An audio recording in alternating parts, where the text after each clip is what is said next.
And here we are with another Fish Eater Friday question, this time concerning the Divine Mercy Novena, or Divine Mercy Devotion, not the Novena, although that would be part of it. And I've been referred to an article which comes from the Society of St. Pius X. Someone's read it online here at YouTube.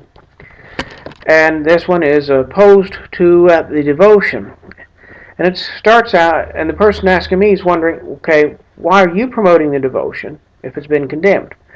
Okay, let's go to the facts of the case. And yes, I did know of this. I found out about years ago. It was condemned by the Holy Office, November 19, 1958. Notice the date. And then again on March 6 of 1959. Again, notice the date. Both of these are after the usurpation of the papacy by John the 23rd. That is Angelo Roncalli. In that case, they're not official Catholic condemnations. But even that wouldn't bother me if there was a reversal. And this is the reason I say this is, okay, the church, something like the Divine Mercy, or anything, for instance, Padre Pio, anything about Padre Pio is currently on the index. It was placed on the index in like the 40s or something. I could look that up. In the ordinary course of things, one would expect either it to remain on the index or there to be a reversal after further study. Of course, because of the apostasy in the case of Padre Pio, there has been no reversal, nor do I plan a reversal, because I haven't done any studying on the matter. So we can discount these two condemnations because they are from another church, one that's been usurped, although of course only recently. Now, what gets me is the Society of St. Pius X condemning this, although John Paul II reversed it April 15, 1978. They're considering John XXIII as Pope, under whom it was condemned. They're considering John Paul II, under whom the condemnation was reversed. And yet they condemn the devotion as being opposed to the devotion of the Sacred Heart. I'm working from two pre-apostasy books, Mercy is Forever, and a biography of Sister Faustina, both from the, I believe, in the mid-1950s. These books promote the devotion to the Divine Mercy. I believe there may be something to it. Also, there is something in Culleton's book. A priest also was promoting Divine Mercy in the 30s, if I recall. I believe the Divine Mercy, Jesus was giving us one last call to appeal to His mercy by repenting of our sins. It's all these devotions are going to have the same basis. It's from His loving Sacred Heart. He's saying, folks, I'm giving you one last shot. I will read this one quote. And this despite the fact that the prayers themselves of the Chaplet of Divine Mercy are orthodox. Okay, the prayers themselves are orthodox.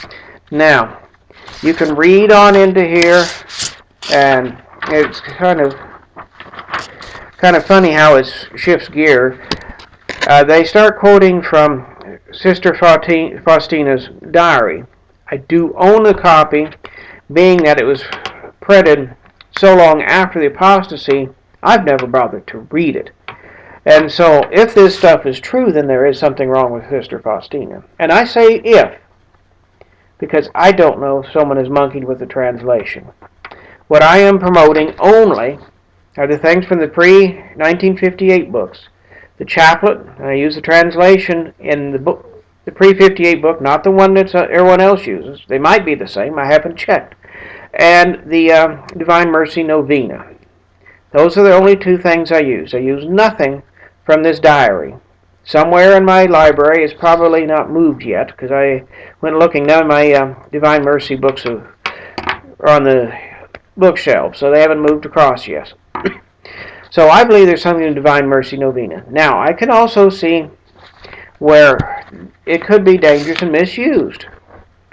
I can see where it could lead into the universal salvation idea of Vatican II, that all men are saved. They're saying God has such great mercy, He will not condemn anyone.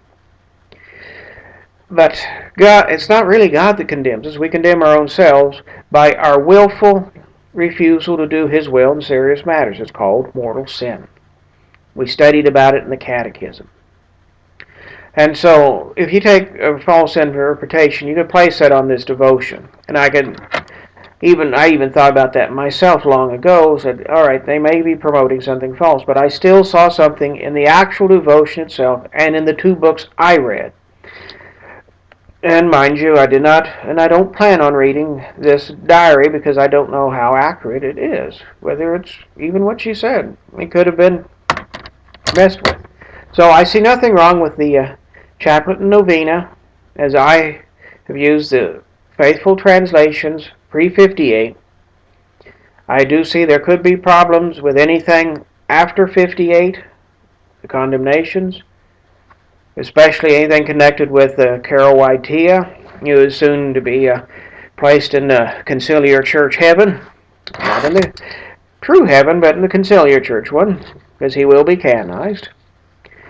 But another thing about the society, they are big on this one condemnation, all right, and Archbishop Lefebvre quotes from a condemned document in the sermon when he consecrated the bishops in 88.